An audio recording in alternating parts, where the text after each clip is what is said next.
this session, probably more than any, is really meant for conversation and for questions and those sorts of things that you might have. We have 4 willing moms to talk about what family life is like in raising kids that don't fit into, Leave It to Beaver and Father Knows Best images of family. None of us have ever lived into that anyway. But Aaron will introduce you or have you introduce yourselves, but thank you. It's good to have you here, and take it away. All right. Everybody take a breath in and let it go. We're gonna do one more. Let it go. Thank you for having us. And thank you for coming. This is volunteer at its best. And these are phenomenal humans that I've known for, I don't know how many years now, actually. At least 10. Maybe? 9-ish? 9-ish? Somewhere in there, 5 to 9. Anyways, we've been on some of our journeys with our kiddos and our families for the last while. And we're here just to share that with you. I'm really glad that you have a basis on and understanding on what sexuality and gender are. We are not here as the experts on either of those. We are here as the experts on parenting our children. And as you know, if you have children, you know you're not an expert. Okay? So we're not pretending to be, we're just here to share our stories and where we're at along this journey with our kiddos. Yeah, we're all kind of at different places. Before I start, I just want to do a quick reminder. You've already learned this, but this is another way to understand that there's separation between gender and sexuality. Gender is who you go to bed as. When you lay down in bed, who you feel like yourself really is. Sexuality is who you go to bed with. Okay? There's a difference. Today, for the most part, I think we're going to talk about gender identity.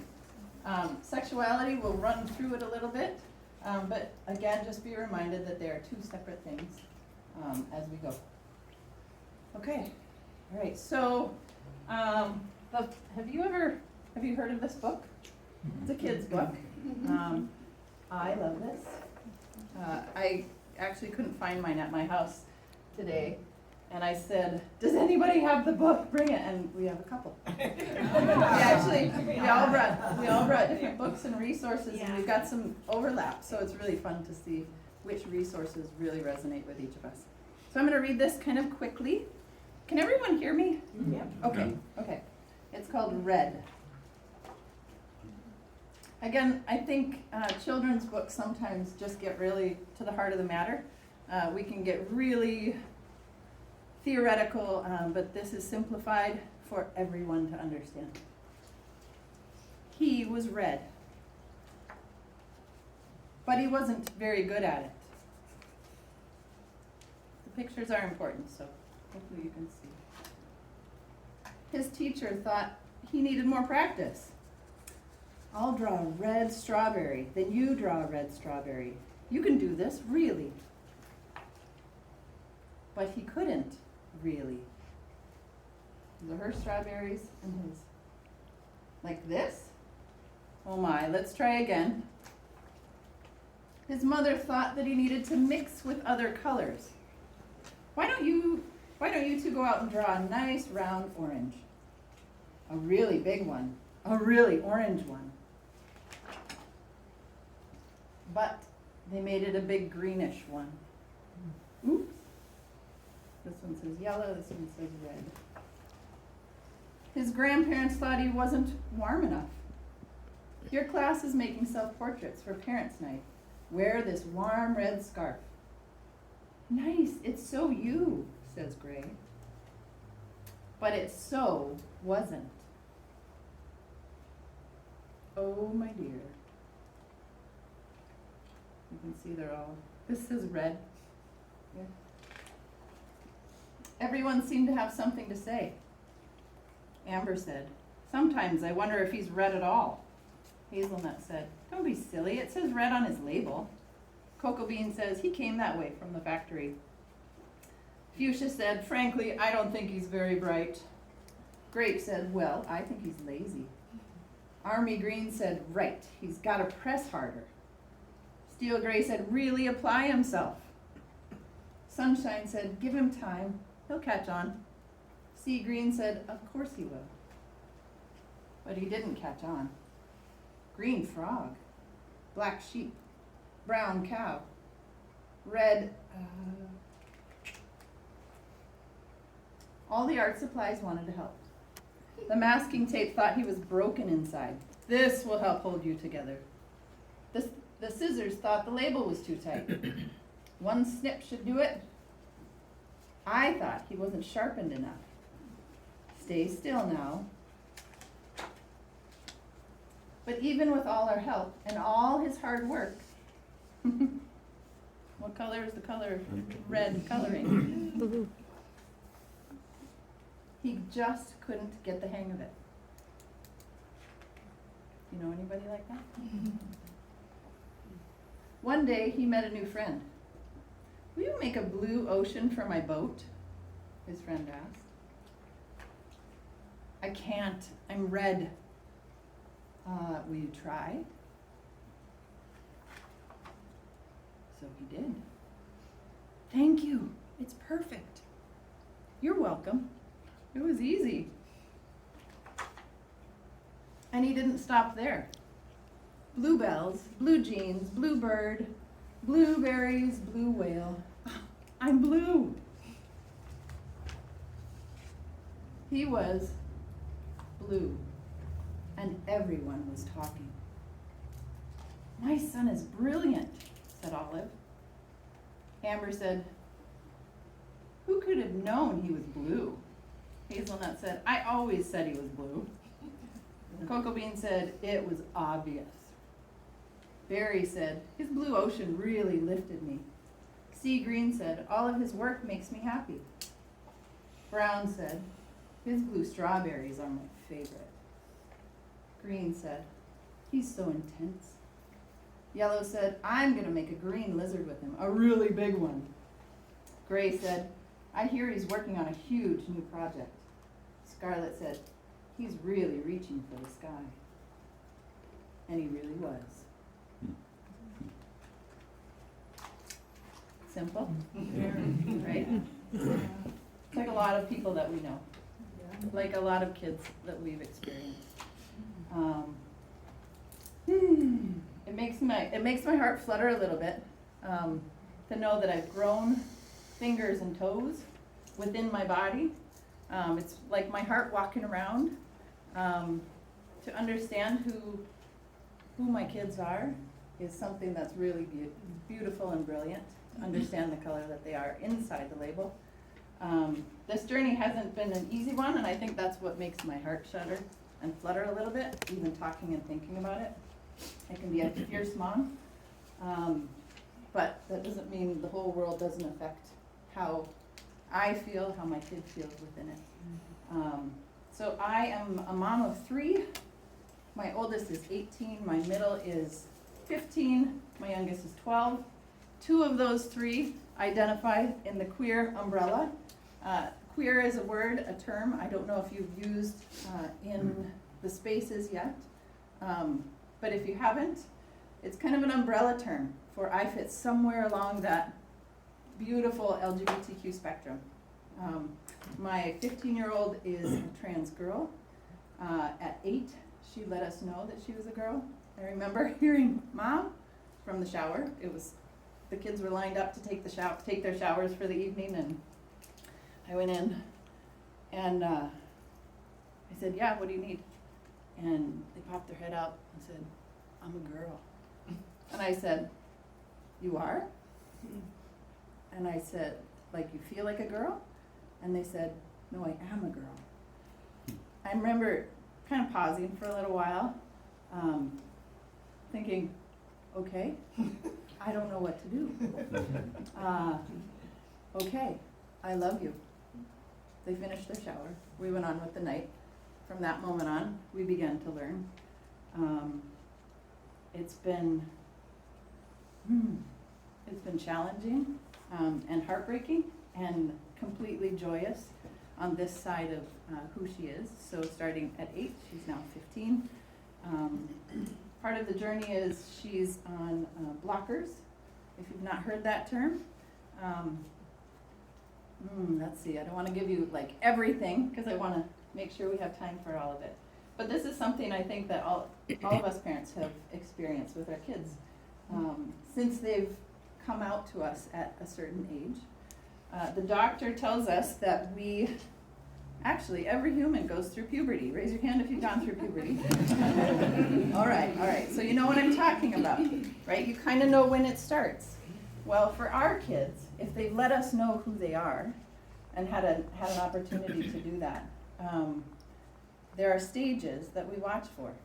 We do blood work because at a certain stage, the doctors can help give us affirmation and affirming care for our kiddos so that they can transition with their classmates. And that's a really big deal. And I see it as a gift because they don't feel like they don't fit in and they feel more like themselves. So blockers basically take those, in my daughter's body, she had testosterone that was going starting to rise. And Sarah, the nurse, could probably describe this a little bit better. But basically what the blockers do is it blocks the testosterone from landing on those receptors. So it's not that my kiddo's not producing testosterone right now. It's that it's stopped. It's like a pause button at a certain age so that they can breathe and not jump into a body that they don't identify with. They can take blockers, how many years?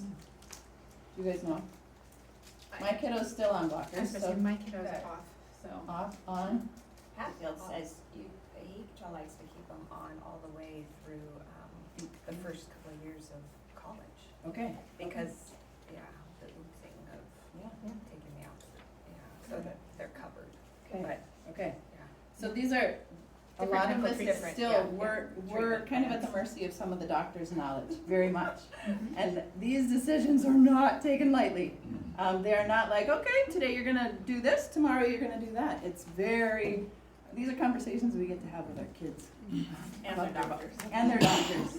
And through recommendations. Yeah, and each other. Yeah. And life experiences. And research. Yeah. And then, once the blockers are on board, we decided with Luna and the doctor that she would take estrogen so that her body could develop again with her peers. I am so happy to say that she is thriving as a 15-year-old, doing all the things I think I did as 15, a little bit sassy, exploring the world and enjoying it that way. I'm curious to see what the next 20 years are going to be like for her.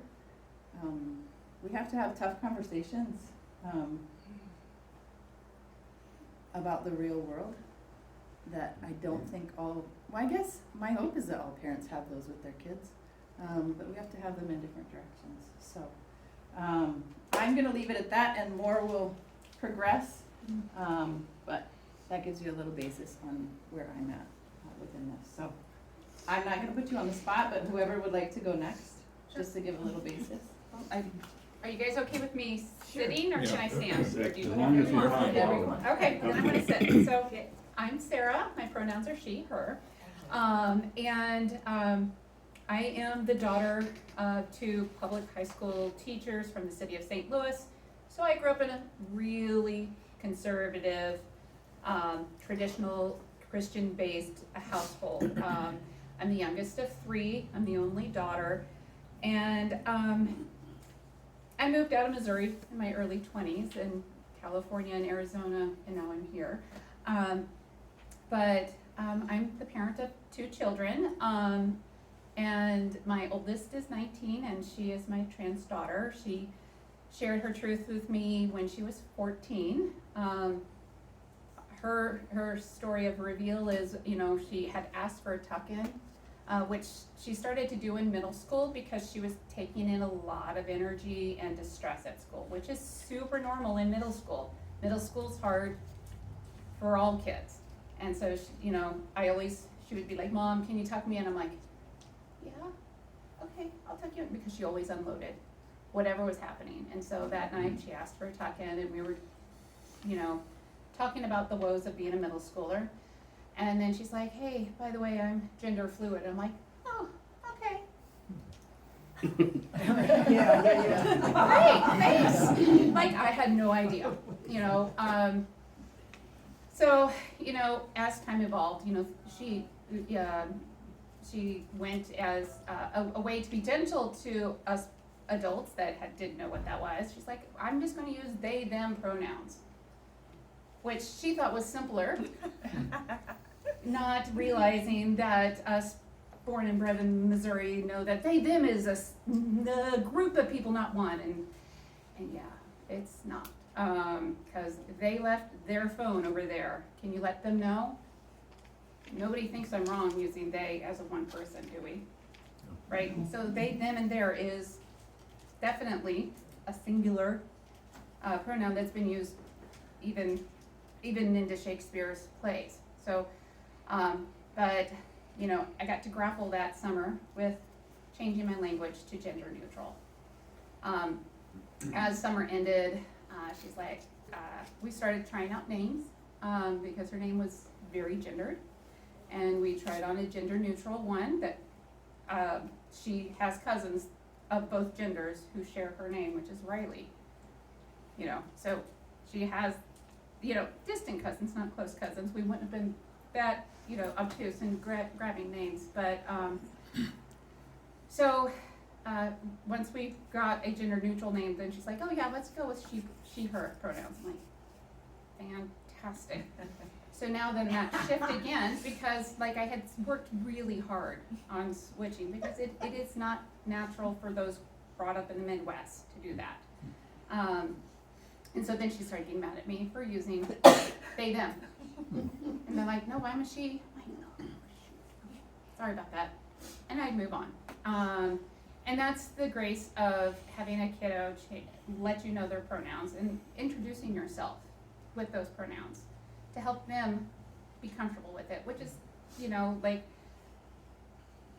something that I had to incorporate as a nurse in a school setting. Like I would come into the health room and he's like, hi, hi, I'm Nurse Sarah. My pronouns are she, hers. What's yours? And they kind of pause, a little stunned. They're like, oh, they, them, or she, her. And if I forget to ask the kids their pronouns and I have to call home, I use gender neutral pronouns, which throw parents into a tizzy. Because they're like, who is they? I'm like, oh, I just use they as a gender neutral pronoun if I haven't asked their pronouns. Would you prefer me just to use their name? Because if I haven't asked their pronouns, it's a presumption that what they were assigned at birth is congruent with how they are feeling about themselves. Part of that does come with safety, because some of these kids are only safe at school. So as I digress very quickly with my own ADHD, but when my kiddo let me know about this thing I knew nothing about, I graduated from nursing school in 2012, and like, how did I learn nothing about this in nursing school? I just got out. So I had a lovely commute from Tacoma to Olympia for my work, and I was listening to books nonstop, because my kids have always used me as a place of consult, right? Like, Mom, I've got a splinter on my hand, can you fix it? Well, I'm a nurse, okay, sure. Guess what, a regular parent probably can do that too. Mom, like, why do I have this headache? Why do I have that? And here's a subject I have no knowledge on. No experience with humans that I knew of with anything. Books weren't there. I was so ignorant. But I knew I wanted to still stay the person that my kids come to when they can't figure something out, when they were troubled. Well, my kid was 14. Guess what? They had already gotten over every lecture I'd given them. So the only time they were going to talk to me is if they needed help, and then they knew I could give them help. So Definitely listening to books and books and books and books and books and books. And then as something would happen, I'd come up to my kiddo and say, hey, I was just reading about this in the book. Is anything like that going on with you? They're like, no, but my friend Jasper has that issue. And I'm like, oh, well, Jasper's here. Hey, how does that feel for you, Jasper? And true to fashion for teenagers, your own child will not talk to you after like age 13. They go to the other parents. So all of her friends would come and talk to me.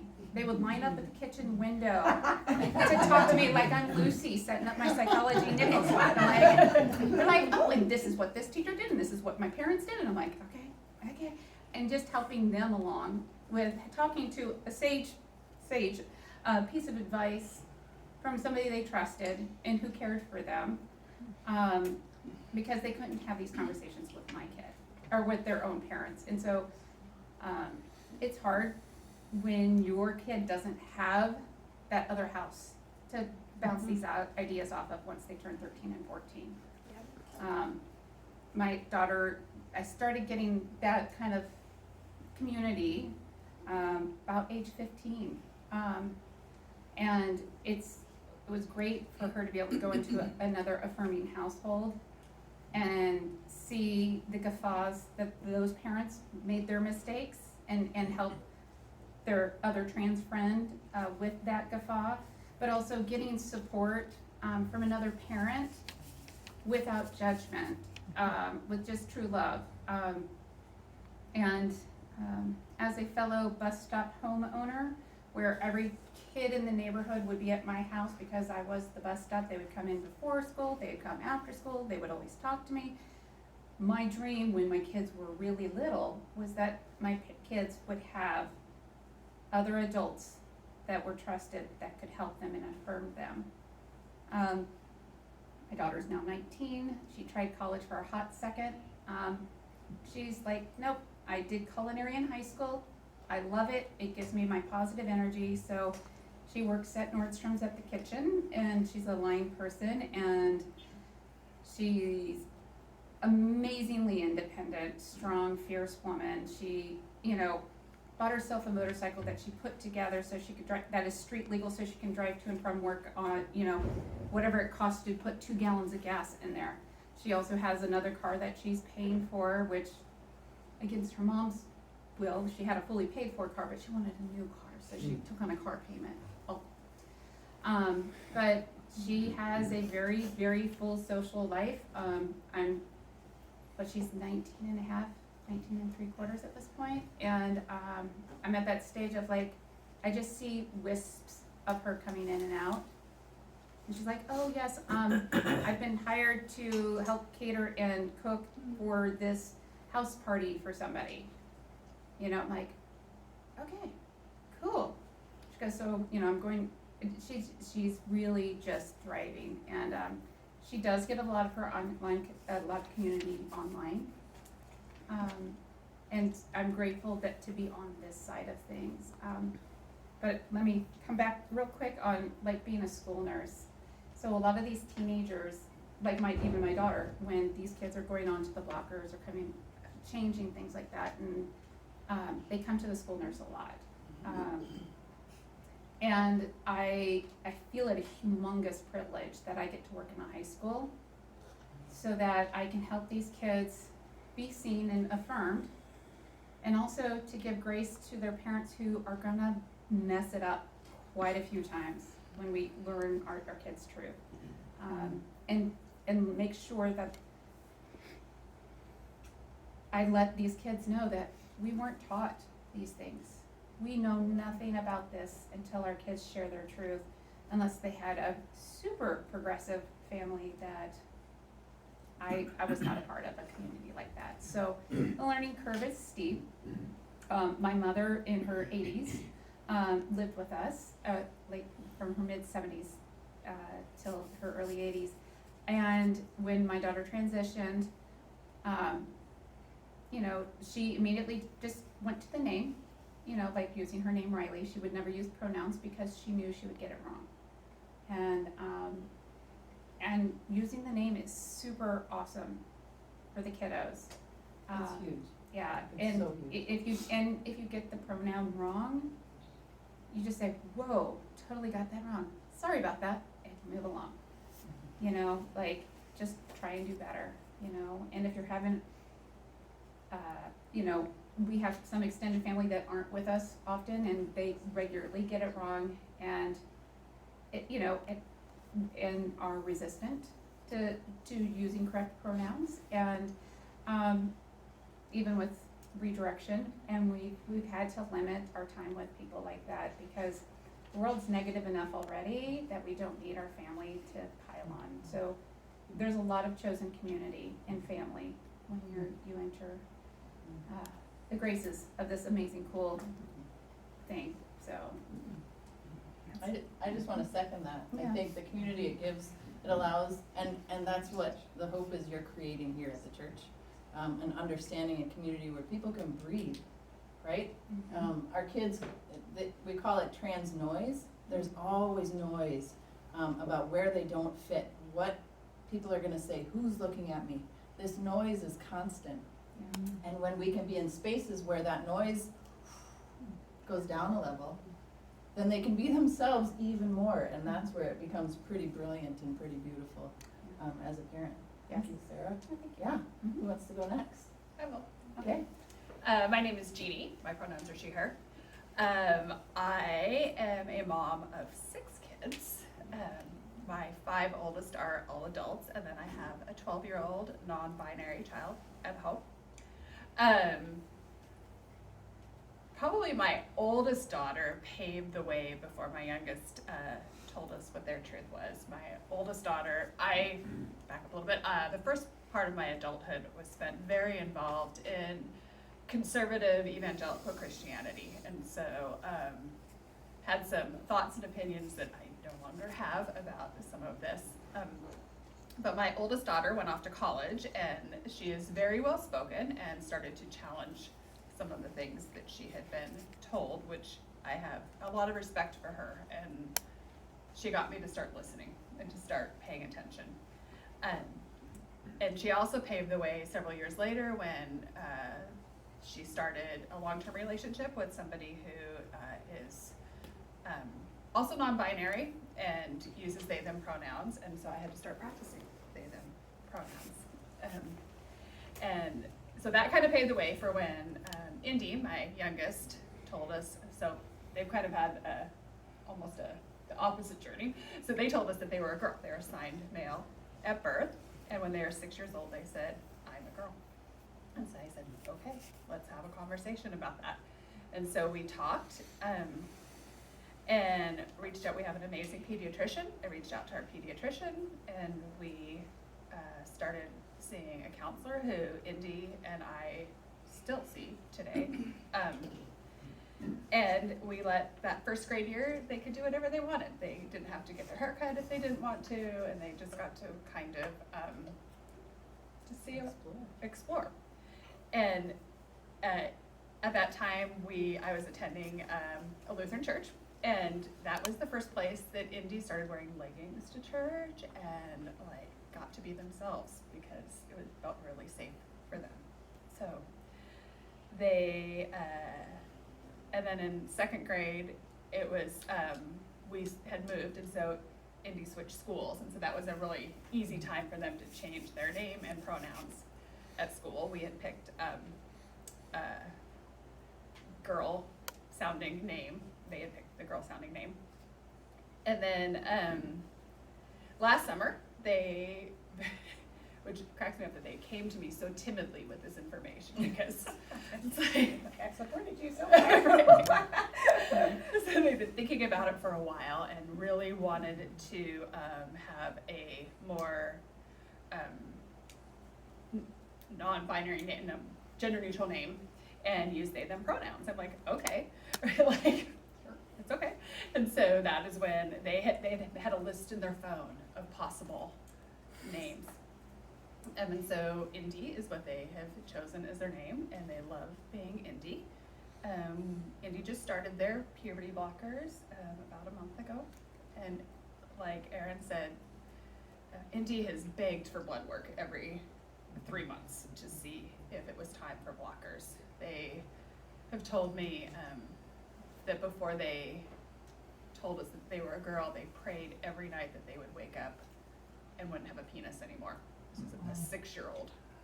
And even just last night, we also have tuck-in time, and that is, man, you get all the information at that time. And we were just talking about, they have also started estrogen now also, and they said, I used to really hope that you were lying to me, that I was actually had a uterus and that I just had some weird anatomy thing going on. Because we were talking about that they'll never have a period sort of thing, but their friends are starting that. Being Indy's mom is one of my greatest privileges. Like, that kid teaches me so much about life and being who they are. In first grade, they had a pink backpack and their hair was getting longer, and so another little boy came up to Indy and said, "Are you a girl?" And Indy wasn't ready to say that, and Indy said, "No." And this kid said, "Are you a boy who wants to be a girl?" And Indy looked at this little boy and said, "I think I've told you everything you need to know," and walked away. Wow, if only I could have that sort of.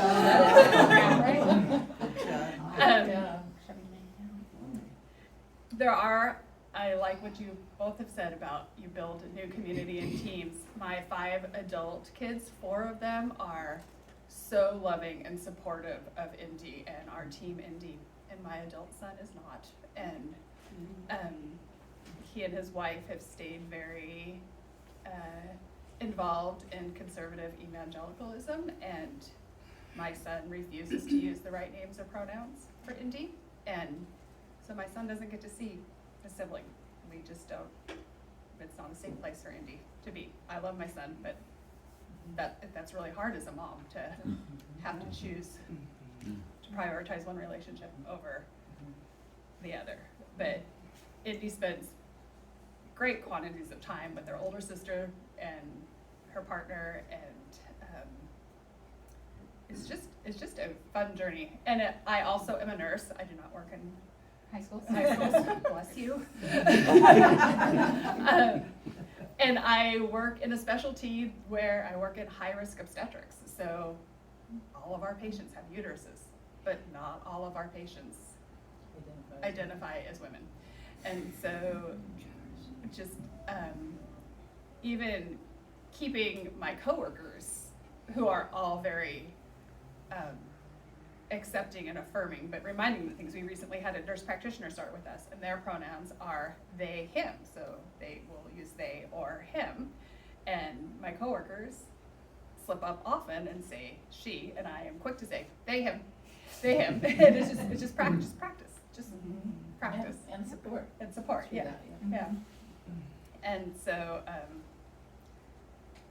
it's just interesting how that all overlaps. And our office doesn't have any really like feminine artwork, because we have lots of different identities and genders who come through our clinic, even though they all have uteruses.